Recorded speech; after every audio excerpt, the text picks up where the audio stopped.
Hare Rama, Hare Rama, Rama Rama, Hare Hare, Hare Krishna, Krishna Krishna, Hare Hare, Hare Rama, Hare Rama, Rama Rama, Hare Hare, Hare Krishna,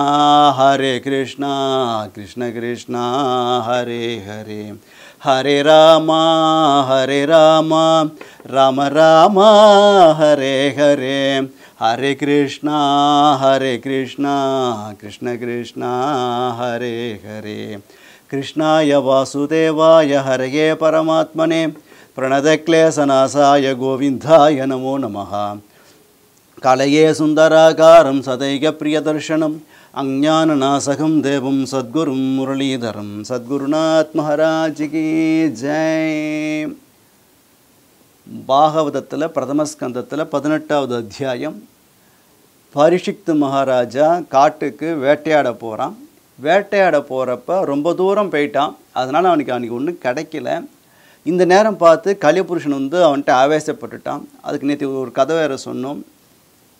இதனால் அவனுக்கு அந்த balance தப்பித்து அப்படின்னு சொல்லிட்டு அந்த பரீட்சித் என்ன பண்ணுறான், அந்த நேரத்தில் அவனுக்கு என்ன தோன்றுறது அப்படின்னா, பசிக்கிறது, தாகம் எடுக்க, ஒரே தேர்ஸ்டியாக ஃபீல் பண்ணுறான். தாகம் அப்படி ஒரு தாகம் அவனுக்கு. அவன் என்ன பண்ணுறான், பக்கத்தில் வச்சு தீர்த்தம் கிடைக்குமான்னு தேடுறான். அவனோட ஒரு அதிர்ஷ்டம், பக்கத்தில் ஒரு ஆசிரமம் இருக்குது. அந்த ஆசிரமத்தில் ஒரு ரிஷி ஒரு சாது தபஸ் பண்ணிட்டு இருக்கார். என்ன பண்ணுறான், நேராக அவர்கிட்ட போகிறான். அவர்கிட்ட போயிட்டு அவர் நல்ல தபஸில் உண்மையிலே தபஸ் பண்ணிகிட்டு இருக்கார். ஜடாதாரியாக இருக்கார். ரொம்ப முகத்தில் அவ்வளோ தேஜஸ் இருக்குது. கிருஷ்ண தியானத்தில் அப்படியே உட்காந்துட்டு இருக்கார். அவர்கிட்ட எந்த விதமான சலனமும் இல்லை. பரீட்சித்து அங்கேருந்து அங்கே போனான். அவர்கிட்ட போய்ட்டு சமீகர்னு பேர். அந்த சமீகர்கிட்ட போயிட்டு என்ன சொல்கிறான், சில பேருக்கு ஒரு பொறாமை வரும். என்ன பொறாமை வரும்னாக்க, நம்மளால் முடியாத ஒரு காரியத்தை புறத்தியார் பண்ண ஒரு பொறாமை வரும்.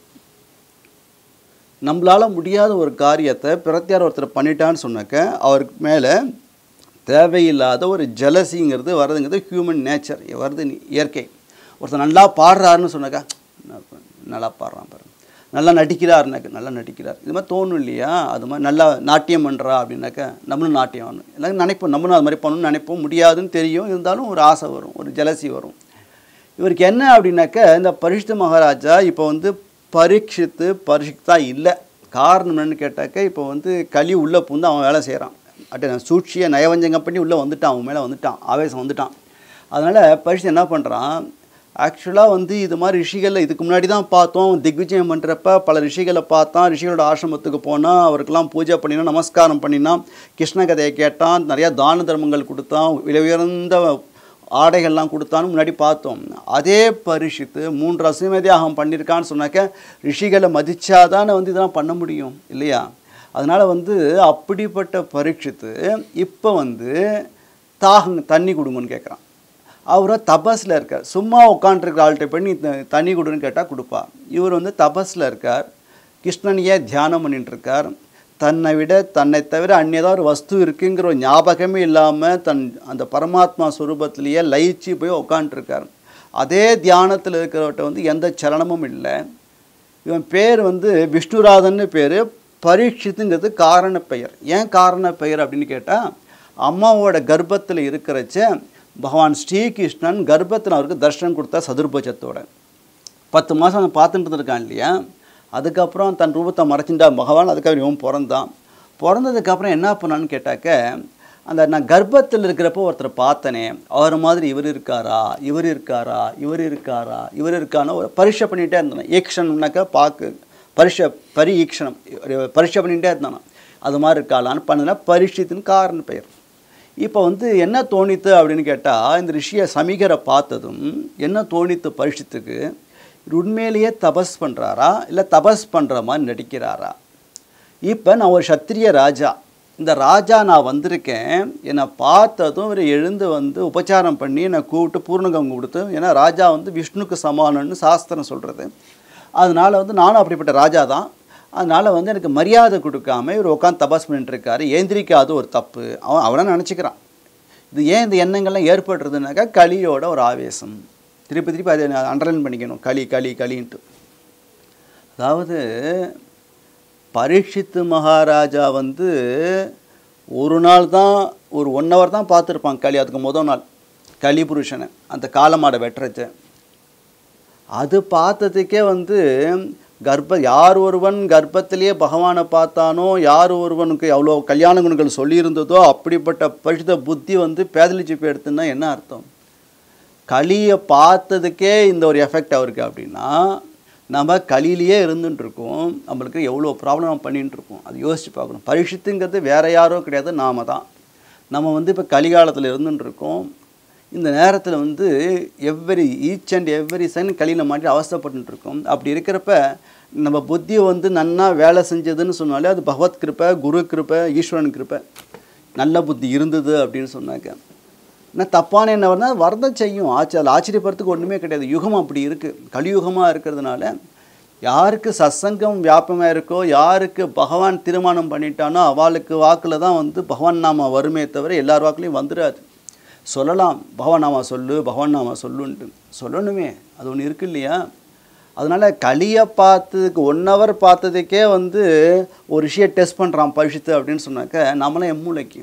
அதனால் வந்து ரொம்ப ஜாக்கிரதையாக இருக்கணும். எப்போதுமே நம்ம சிந்தனை ஃபுல்லாக சத்சங்கத்திலேயே இருக்கணும். மகான்களை தரிசனம் பண்ணணும், கோயிலுக்கு போகணும், நிறைய பகவான் நாம சொல்லணும், கிருஷ்ண கதையை கேட்கணும், கிருஷ்ண கீர்த்தனம் பண்ணணும்.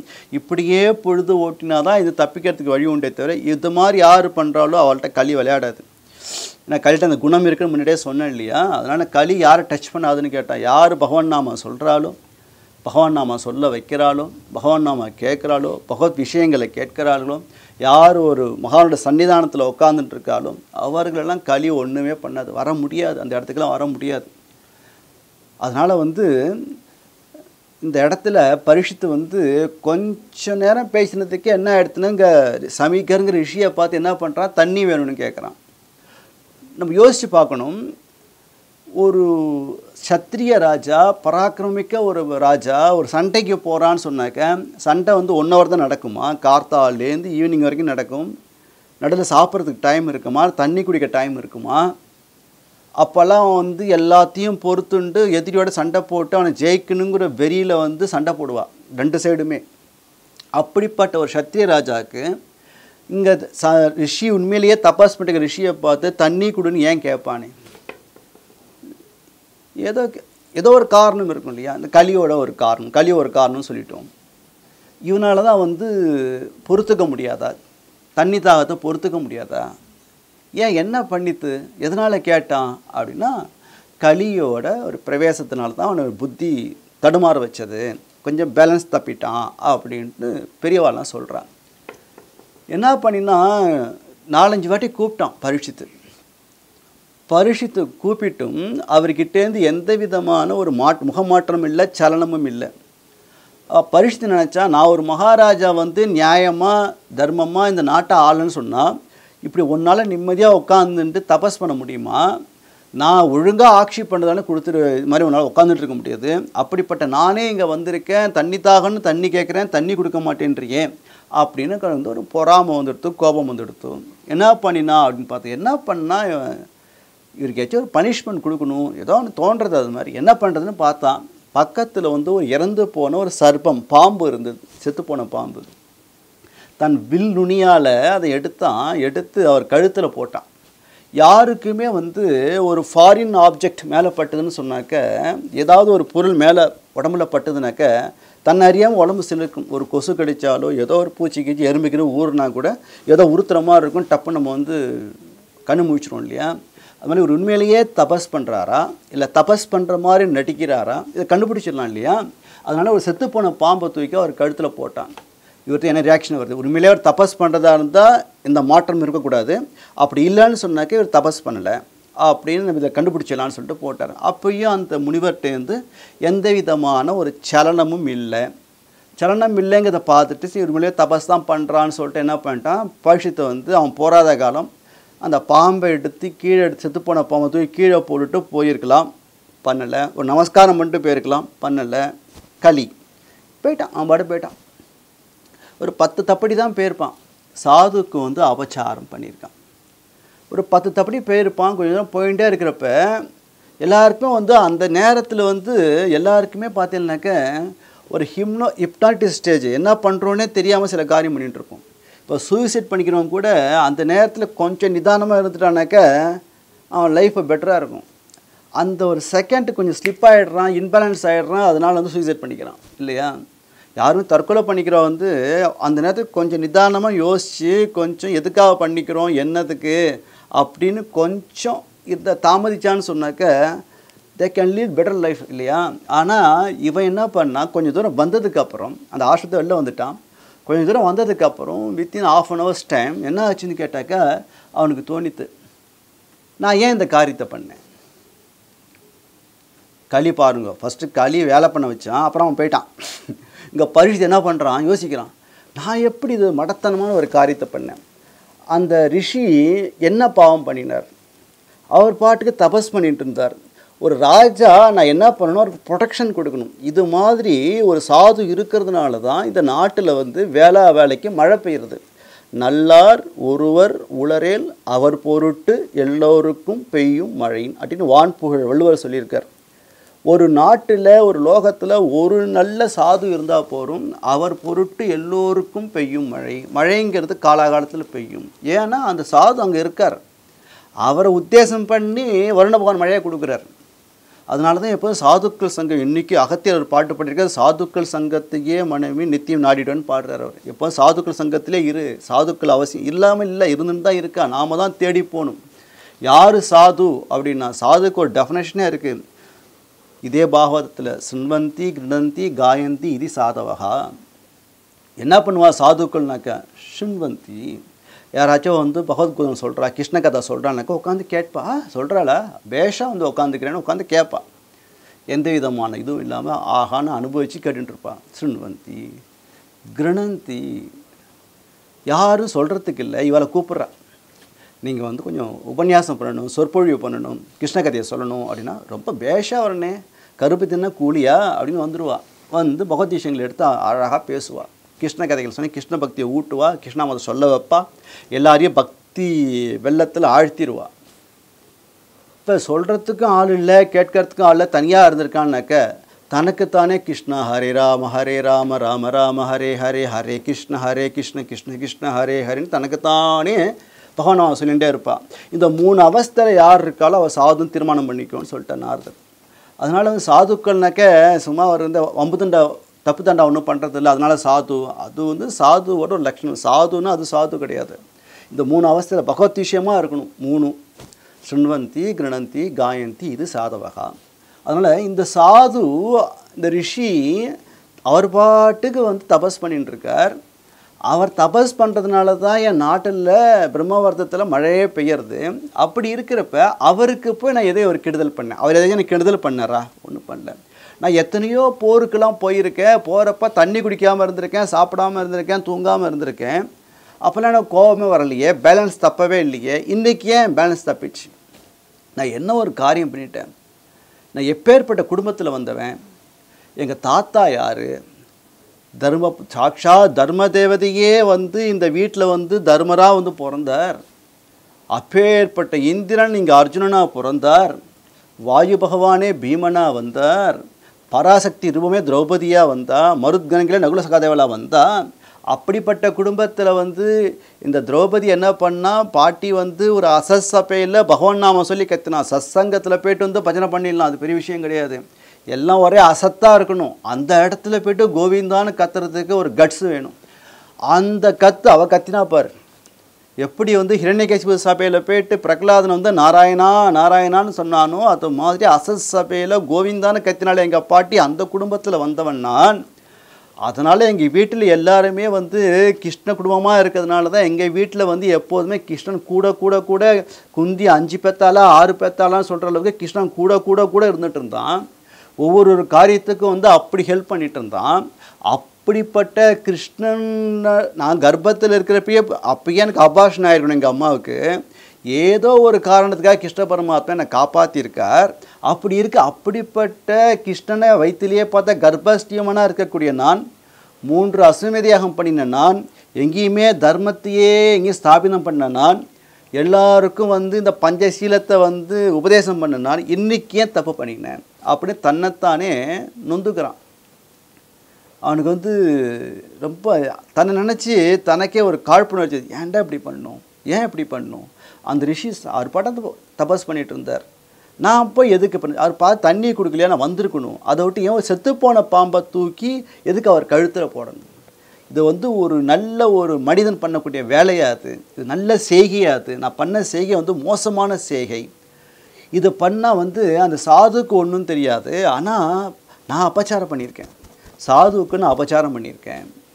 ஆனால் பகவானே சொல்கிறான், கிருஷ்ண பரமாத்மா உத்தவனை பார்த்து பின்னாடி பார்க்க போகிறோம், சொல்கிறான், உத்தவா என் ஞாபகம் வந்து இந்த லோகத்தில் உனக்கு ஒருத்தனுக்கு எப்படி வரும் அப்படின்னு கேட்டாக்க, மஸ்மிருதிகி சாது சேவையாக அப்படின்றார்.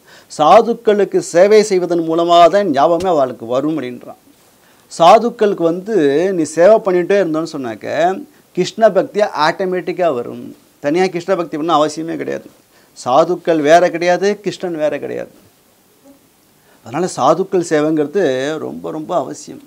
சாதுக்களுக்கு அபச்சாரம் எதுக்கான பொறுத்துப்பான் பகவான். சாதுக்களுக்கு ஒரு அபச்சாரம் அப்படின்னு சொன்னாக்க பொறுத்துக்கவே மாட்டான். சாது அபச்சாரங்கிறது அவ்வளோ பொல்லாதது. ஏன் அப்படின்னா, துர்வாசர் அப்படிங்கிற ஒரு மகரிஷி, அம்பரீஷன்னு சொல்லக்கூடிய ஒரு சாது கிருஷ்ண பக்தன், அவர் வந்து ஒரு வாட்டி அம்பரீஷன் என்ன பண்ணினான்னு கேட்டாக்க, அவன் பண்ணுற ராஜ்யத்தை பார்த்துன்ட்டு அவனுக்கு எதிரியும் ஆசை இல்லைங்கிறத புரிஞ்சுன்ட்டு பகவான் ஸ்ரீஹரி அவன்கிட்ட தன் சக்கரத்தை, சுதர்சன சக்கரத்தை கொடுத்துட்டார். அவன் அதை வச்சு பூஜை பண்ணிகிட்டு இருக்கான். தன்னோட சிம்மாசனத்தில் சுதர்சன ஆழ்வாரியாக உட்கார வச்சுட்டு ராஜ்யம் பண்ணிகிட்டு இருக்கான் அயோத்தியில். ஒரு சமயம் ஒரு ஏகாதசி, பிருந்தாவன ஏகாதசி துவாதசி விரதத்தை வந்து பிருந்தாவனத்திலேயே பண்ணுவோம் அப்படின்னு சொல்லிட்டு நேராக பிருந்தாவனத்துக்கு வந்தான். ஏகாதசி அன்னைக்கு ஃபுல்லாக விரதம் இருந்து பகவத் கீர்த்தனை பண்ணிகிட்டு இருந்தான். அடுத்த நாள் துவாதசி அன்னைக்கு அந்த குறிப்பிட்ட நேரத்துக்குள்ளே பாரணை பண்ணணும், சாப்பிடணும். அப்படி சாப்பிடலான்னு நினைக்கிறப்ப துர்வாசர் வரார். இங்கே ஆரம்பிக்கிறப்பே சொல்லிட்டார், துர்வாசன்கிற பகவான்கிற பதத்தை போடுறார் ஸ்ரீ சுகர். அதனால் அவர் சாதாரண மனிதர் கிடையாது, துர்வாசர் பகவான். நான் முன்னாடியே சொல்லியிருக்கேன், துர்வாசர் வந்து தன்னோட ஸ்டேட்டஸை கீழே இறக்கிண்டு பக்தாலோட இதை வந்து மேலே தூக்கி விடுவார். அதுதான் அவரோட வேலையே எப்போதுமே. அதனால் வந்து அவர் வந்தாலே தப்பு தான் நடக்கும்னு நினச்சா அது மகா பாபம். அது அவர் வந்து எதுக்காக பண்ணுறாருனாக்கா, அவர் பண்ணுறதுல ஒரு காரியம் இருக்கும். குந்திக்கே வந்து குழந்தையாக இருக்கிறப்ப வரத்தை கொடுத்ததுனால தான் அவளுக்கு கல்யாணம் ஆனதுக்கப்புறம் அந்த வரம் எப்படி யூஸ் ஆச்சு. ஏன்னா பாண்டுக்கு ஒரு சாபம். என்ன சாபம்? மனைவியோடு சேர்ந்து இருக்க முடியாது. அப்போ எப்படி சந்ததிகள் வரும்? அந்த குந்திக்கு கொடுத்த வரம், துர்வாசன் 5 வயசு குழந்தைக்கு கொடுத்த வரம் அப்போ ஒர்க் அவுட் ஆச்சு. அதனால் மகான்களுக்கு தெரியும், இவாளுக்கு இது பண்ணுனா பின்னாடி ஃப்யூச்சரில் இது ஹெல்ப் பண்ணும் அப்படிங்கிறது அவளுக்கு தெரியும். முற்றும் எல்லாம் உணர்ந்தவர்கள் அவர்கள், முக்காலம் உணர்ந்தவர்கள் அவர்கள். அதனால் வந்து அம்பரீஷனை வந்து அவனோட பக்தியை பிரகடனப்படுத்தணுங்கிறதுக்காக தான் துர்வாசர் வந்து இங்கே வந்திருக்காரே தவிர தான் ஏதோ பெரிய இவர் கோபத்தை காட்டுறது இங்கே வரல. ஆனால் வந்தார், அம்பரீஷனை பார்த்து ரொம்ப சந்தோஷப்பட்டான். இன்றைக்கி துவாதசியாக இருக்கே, பெரிய மகான் வந்திருக்கேள், என்னோட சேர்ந்து இன்றைக்கி சாகாரம் பண்ணணும்னா உடனே வரேன்ப்பா, நான் குளிச்சுட்டு வரேன்ட்டு உள்ளே போனார். அப்படியே உட்காண்டார், எவனில் உட்காண்டார். கொஞ்ச நேரம் கேச்சு வரார். ஆனால் இங்கே வந்து அம்பரீஷனை வந்து அங்கே இருக்கிற பிராமணாவை பார்த்து கேட்குறான், இன்னும் டைம் இருக்கா, என்ன பாரணங்கிறது அந்த டயத்தில் பண்ணி ஆகணும், அப்போ தான் அந்த விரதம் பூர்த்தியாகும். அவள் சொன்னால், நீங்கள் வந்து உத்தரனை துளசி தீர்த்தத்தை அபிஷேகம் பண்ண தீர்த்தத்தை கொஞ்சோண்டு எடுத்துங்கோ, தீர்த்தம் எடுத்து துளசி தீர்த்தம் எடுத்துட்டாக்க சாப்பிட்டதுக்கு சமானம், சாப்பிடாமல் இருந்ததுக்கு சமானம் அப்படின்னு சொன்னதுனால சரின்னு சொல்லிட்டு பெரியவா சொல்கிறாளேன்னு சொல்லிட்டு கிருஷ்ணான்னு சாப்பிட்டேன். இது துர்வாசருக்கு தெரிஞ்செடுத்தோம். அங்கே வந்தார், என்னம்மா நீ வந்து என்ன சாப்பிட கூப்பிட்டு நீ சாப்பிட்லாம் அப்படின்னு சொல்லிட்டு என்ன பண்ணி, இதை அபச்சாரன்னு சொல்லக்கூடாது. ஆனால் வந்து அந்த மகரிஷி வந்து என்ன பண்ணான்னு கேட்டாக்க, ஒரு பிரம்மராட்சசனை கிளப்பி விடுறார். தன் சிண்டை பிடிஞ்சி அப்படி எடுத்து விடுறா, ஆபிச்சா பிரயோகம் பண்ணுறார். அது என்ன பண்ணுறது, ஒரு உருவமாக பெருத்த ஒரு பெரிய ராட்சசன் மாதிரி வருது. ஆனால் அம்பரீஷனை வந்து உண்மையிலே நான் தப்பு பண்ணியிருந்தா இது எனக்கு பொசுக்கட்டும், நான் வந்து இப்படி கோபமே வராத துர்வாசருக்கு கோபத்தை வரவழைச்சிட்டேனே, அப்போ தப்பான காரியம் பண்ணியிருக்கேன், எனக்கு என்ன வேணால் பண்ணுறேன் உட்காண்ட்ருக்கான். ஆனால் அந்த சுதர்சன சக்கரம் என்ன பண்ணிட்டுன்னு கேட்டாக்க, அந்த ஆபிச்சார பிரயோகம் பண்ணார் இல்லையா, அந்த ராட்சசனை ஃபஸ்ட்டு பொசிக்குது. அதுக்கப்புறம் துரத்த ஆரம்பிச்சிடுது துர்வாசர். அவர் எல்லா லோகத்துக்கும் போகிறார், இந்திரலோகம் போகிறார், பிரம்மலோகம் போகிறார், சிவலோகத்துக்கு போகிறார், கைலாசத்துக்கு போகிறார், வைகுண்டத்துக்கு போகிறார். அங்கே பெருமாள் சொல்கிறார், இது வந்து நானும் ஒன்றும் பண்ண முடியாதப்பா, அம்பரீஷன் தான் பண்ண முடியும்னு சொன்னதுக்கப்புறம் துர்வாசர் கொஞ்சம் கூட தான் பெரிய மகரிஷி அப்படிங்கிற ஒரு இது இல்லாமல் நேராக வந்து அம்பரீஷன் காலில் வந்து விழுறார். அதுக்கப்புறம் சக்கரம் வந்து சாந்தியாச்சு. இங்கே வந்து அம்பரீஷன் கூட நீ இப்படி என்ன ஒரு காரியம் பண்ணிட்டேல, நீங்கள் போயிட்டு என் காலில் விழறதா? இல்லைப்பா, நீ உன்னோட பக்தியை பிரகடனப்படுத்துங்க தான் வந்தேன் அப்படின்னு பின்னாடி சத்திரம் பார்க்க போகிறோம். எதுக்கு சொல்ல வரோன்னு கேட்டாக்க, ஒரு பகவத் பக்தர்கள் விஷயத்தில் ஒரு சின்ன அபச்சாரம் பண்ணால் கூட அது எப்படி ஒன்றும் பனிஷ்மெண்ட் கொடுக்கணும் அவசியம் கிடையாது. அவன் கொடுத்துருவான், பகவான் கொடுத்துருவான். ஆனால் வந்து அதுக்காக பயமுறுத்தப்படாது. அபச்சாரம் பண்ணக்கூடாதுங்க. தெரிஞ்சு யாரும் பண்ணுறது கிடையாது. சில பேர் தெரிஞ்சு பண்ணுவான், சில பேர் தெரியாமல் பண்ணுவான். தெரியாமல் பண்ணால் தப்பு கிடையாது. தெரிஞ்சே பண்ணுறா பாருங்க, அவளுக்கு புரிய வைக்கிறதுக்காக சில விஷயங்கள் நடக்கும். நம்ம ரமண மகரிஷி திருவண்ணாமலையில் 16 வயசில் வந்தார். வந்தப்போ ஆரம்ப காலத்துலலாம் வந்து விருப்பாட்சி கோயிலெல்லாம் இருக்கிறச்ச வந்து அவர் வந்து அந்த அளவுக்கு வந்து அபச்சாரம் பண்ணியிருக்கா. நிறையா அவர் மேலெல்லாம் விசர்ஜனம் பண்ணியிருக்கா. அவர் வந்து அடிச்சிருக்கா, கல்லால் அடிச்சிருக்கா, மலையெழுத்து கல்லை உருட்டி விட்டுருக்கு, இப்படிலாம் பண்ணியிருக்கா. நிறையா பண்ணியிருக்கா அவருக்கு. ஆனால் அதை பற்றி அவருக்கு வந்து வேறு சிந்தனையே கிடையாது. எப்போ பார்த்தாலும் தன் உள்ளேயே பார்த்துன்னு தான் கண்ணு கூட சிமிட்ட மாட்டார். அப்படி இருப்பார் அவர். ஒரு கோபினத்தை கட்டின்ட்டு அப்படியே பிராமணசாமி அப்படி போயின்னு இருக்கார் அவர். எதை பற்றியும் விசாரம் அப்படி யார் பண்ணி என்ன சொன்னால் பண்ணிட்டு போட்டோன்னு விட்டுட்டார். அப்போது அவர் கூட கைங்கரி பண்ணுறதுக்கு பெருமாள் சாமின்னு ஒருத்தர் ஆரம்பத்தில் இருந்தார். ரமணர் ஒன்றும் பேச மாட்டார், இவர் தான் பேசுவார். நான் தான் எங்கள் சாமியார், நான் தான் கண்ட்ரோல்னு சொல்லிட்டு இல்லாத போல தான் பண்ணிட்டு உட்காந்துருப்பார். அப்புறம் என்ன பண்ணான்னு கேட்டாக்க, அப்புறம் ரமணாசிரமம் வந்தது. அதுக்கப்புறம் வந்து அவர் அங்கேருந்து கிளம்பி போயிட்டார். கொஞ்ச நாளில் கிளம்பி போயிட்டார். திருப்பி வந்து என்ன நினச்சாரோ தெரில, திருப்பி ரமணாசிரமம் கட்டினதுக்கப்புறம் கூட்டம் நிறையா வர ஆரம்பிச்சு பார்த்தார். எல்லோரும் எங்கே வந்து நல்ல புஷ்பம் இருக்கோ அந்த வண்டு தானாக தேன் குடிக்க அங்கே வரும். அது வந்து டாம் பண்ணணும் அவசியம் கிடையாது, அட்வர்டைஸ்மெண்ட் கொடுக்கணும் அவசியம் கிடையாது. அதனால் வந்து ஒரு உண்மையான மகான் ஒருத்தர் இருக்கான்னு சொன்னாக்கா பார்த்தாலே தெரிஞ்சிடும். இந்த குழந்தைய பார்த்தாக்க எல்லாருக்கும் ஒரு ஆகர்ஷணம், ஒரு ஈர்ப்பு வருது. ஆனால் மக்கள்லாம் திருவண்ணாமலை குவிய ஆரம்பிச்சிட்டா ரமணரை நோக்கி. இதனால் இந்த பெருமாள் சாமிக்கு கோபம் வந்துடுது. இல்லை அங்கே போய் விழறாளேன்னு சொல்லிட்டு அப்போ இந்த ரமணாசிரமம் கட்டினா இல்லையா, அது மேலே கேஸ் வக்கீலை வச்சு கேஸ் போட்டார். கேஸ் போட்டதுக்கப்புறம் என்ன ஆகிடுச்சுன்னு கேட்டாக்க, கேஸ் போட்டால் கோர்ட்டுக்கு தானே போகணும். இப்போ என்ன ஆகிடுச்சுன்னு கேட்டாக்க, அவரோட டிவோட்டி ஒருத்தர் இருந்தார், ரமணரோட டிவோட்டி கிராண்டப் அப்படின்னு சொல்லிட்டு.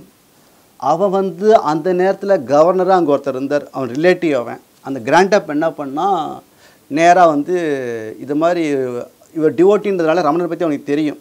அதனால் சொன்னால் இவர் பெரிய மகாத்மாப்பா, பகவான் தான் இவர், அதனால் வந்து இவர் கோர்ட்டுக்கெலாம் வரமாட்டார் அப்படின்னு சொல்லிட்டு ரமணாசிரமத்திலே கோர்ட்டாக கன்வெர்ட் பண்ணிட்டார். அப்போயே புரிஞ்சிக்கணும் இவர் உண்மையிலே பகவான் தான்ட்டு. இருந்தாலும் வந்து ப்ரொசீடிங் போயின்னு இருக்கு. நிறையா கேள்விகள் கேட்குறா, கண்ணாப்பினான்னு கேள்விகள் கேட்குறா. என்ன வேணால் கேள்வி கேளுங்கோ அப்படின்ட்டு அவர் ரமணர்னு சொல்லிட்டார். கண்ணாப்பினான்னு கேள்வி வைக்கிறா.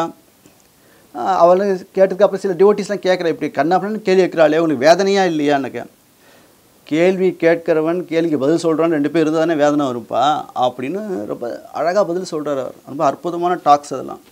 அப்படி சொல்லிகிட்டே இருக்கார் அவர்.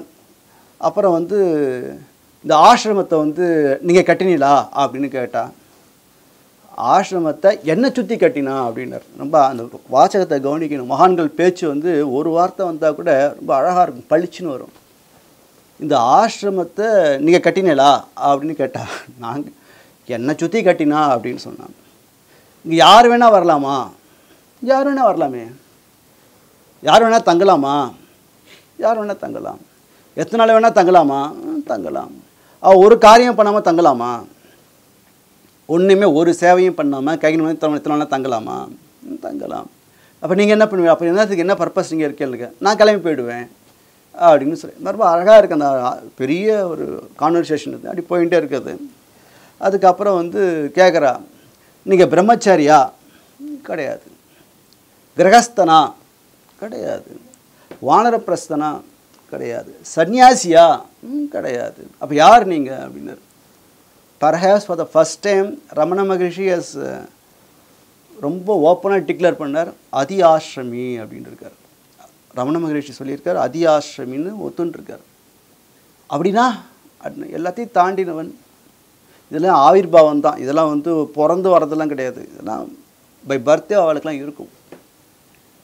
இது மாதிரி யார் இருந்திருக்கா முன்னாடி அப்படின்னு கேட்டாக்க, ரிஷபர், கபிலர், ஜடபரதர் அப்படின்னு 3 பேரை சொல்கிறார். ரிஷபர், ஸ்ரீசுகர், ஜடபரதர் அப்படின்னு 3 பேரை சொல்லி இந்த 3 பேர் இந்த ஆசிரமத்தில் இருந்திருக்கா. எப்படி சொல்லிட்டு இதில் வேதத்தில் இருக்குது, இத்தனாவது வேதத்தில் இத்தனாவது ஃப்ரேஸில் இத்தனாவது ஸ்லோகத்தில் இது போய் சொல்லியிருக்குன்ட்டார். அவள் அந்த வேதம் படித்தவாள்லாம் வந்து அந்த புத்தகத்தை எடுத்து பார்த்தா அதில் சொல்லியிருக்குது. ஆதி ஆசிரமி பற்றி டெஃபினேஷனாக இருக்குது. இவர் எப்போ அதெல்லாம் படித்தார்? இவர் ஸ்கூலுக்கே ஒழுங்காக போகாதவர் ரமண மகரிஷி. அப்படிப்பட்டவர் கரெக்டாக சொல்கிறார், இந்த பக்கத்தில் இந்த ஸ்லோகத்தில் இந்த விஷயம் இருக்குது அப்படின்னு சொன்னார். உடனே அவன் என்ன பண்ணா, சரி ஒத்துண்டா. அதுக்கப்புறம் என்ன பண்ணானாக்க, அப்புறம் வந்து அவனுக்கு குற்றம் இல்லை அப்படின்னு சொல்லிட்டு அந்த கேஸ் இதாக எடுத்துன்னு வச்சுக்கோங்களேன். அப்புறம் பெருமாள் சாமியை வந்து அவர் எந்த இடத்துல இருக்காலோ அவங்க அந்த இடத்து மனுஷாலும் துரத்தி அனுப்பிச்சிட்டா.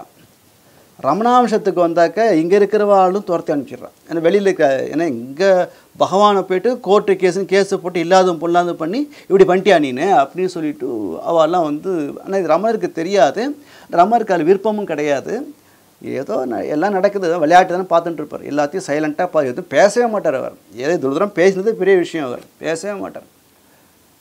பெருமாள் சாமி வந்து என்ன பண்ணார், இங்கேயும் துரத்துறா பந்தாடுறா அங்கேயும் பந்தாடுறா, நேராக வந்து ரமணர் காலிலே விழுந்து அழுதார். நான் உங்களுக்கு அபச்சாரம் பண்ணிட்டேன், இது மாதிரி பண்ணிட்டேன், மன்னிச்சுங்கோ, நான் தெரியாமல் பண்ணிட்டேன், எனக்கு நரகத்துக்கே போனால் கூட அங்கேயும் எனக்கு இடம் கிடைக்காது, அப்படிப்பட்ட பாபி நான் அப்படின்னு பெருமாள் சாமி வந்து கதறார். அதுக்கு ரமணர் ரொம்ப அழகாக பகவான் சொன்னார், நீ இதான் சாதுக்களோட பதிலுங்கிறது இதுதான். சாதுக்களுக்கு தனக்கு ஒரு ஹிம்சை பண்ணினா கூட அது எப்படி அழகாக பார்க்குறா பாருங்க. அதை ரமணர் ரொம்ப அழகாக சொன்னார். என்ன சொன்னார் அப்படின்னாக்க, நீ நரகத்துக்கே சென்றாலும் நான் உடனே அங்கே விட மாட்டேன், அங்கே தான் அழைச்சிட்டு வந்துடுவேன் அப்படின்னு ரமணர் பதில் சொல்லியிருக்கார். இதான் வந்து அதாவது தனக்கு வந்து அவ்வளோ ஹிம்சை பண்ணியிருக்கார். இத்தனைக்கு ஆரம்ப காலத்தில் கூடவே இருந்தவர், நடுவில் வந்து அவர் வந்து கொஞ்சம் தான் பெரியால் வந்து அதை பற்றிலாம் ஒன்றும் கண்டுக்கல அவர். அதுக்கப்புறம் கோர்ட்டு கேஸ்னு இழுத்து விடுத்தார், அதையும் பெருசாக எடுத்துக்கல. அதுக்கப்புறம் கோர்ட் இவர் பக்கம் சாதகமாக வந்தது, தீர்ப்பு சாதகமாக வந்தது. அதுக்கப்புறம் வந்து பெருமாள் சாமி வந்து எல்லோரும் பந்தாடினா நான் நரகத்துக்கே போயிடுவேன்னு சொல்லியும் கூட பகவான் ரமணர் சொன்னார், நீ நரகத்துக்கே போனாலும் உன்னை நான் மீட்டுட்டு வருவேன்ப்பா அப்படின்னு இவன்கிட்ட சொல்லியிருக்கார். பெருமாள் சாமி சொல்லியிருக்காருனாக்கா அந்த சாதுக்களோட கிருதயம் எப்படி இருக்குது அப்படின்னு புரிஞ்சுக்கணும். அதாவது நம்ம நெகட்டிவாக ஒன்று பண்ணினா கூட அதை நெகட்டிவை வந்து நெகட்டிவாக பார்க்க மாட்டா, அதை பாசிட்டிவாக திருப்பி விட்டுருவா. தனக்கு யாராவது கெடுதல் பண்ண இன்னா செய்தாரை ஒருத்தல் அவர்னான நன்மையும் செய்து விடல் அப்படின்னு சொல்கிற மாதிரி, தனக்கு என்ன ஒரு கெடுதி பண்ணினாலும் எந்த ஒரு தீங்கு இழைச்சாலும் இந்த சாதுக்கள் என்ன பண்ணுவானாக்கா அவளுக்கு வந்து அனுகிரகமே பண்ணுவாள், நிகிரகம் பண்ண மாட்டா. அப்படிங்கிறதுக்கு இது போன்ற ஒரு நம்ம கான்டெம்பரரிப்பில் நடந்த சில விஷயங்கள். ரமணர்லாம் இப்போ தான் இந்த 1970 அந்த சைட்டில் தான் வந்தது தானே இல்லையா, அதுக்காக இந்த விஷயத்தை எடுத்து சொன்னோம். ஆனால் சாதுக்கு பண்ணுற அபச்சாரம் அது அபச்சாரமாக இருந்தால் கூட அதை வந்து உபச்சாரமாக எடுத்துட்டு நமக்கு அனுகிரகம் பண்ணுவா. மேற்கொண்டு நாளைக்கு பார்ப்போம். சத்குருநாத் மகாராஜுக்கு ஜெய்.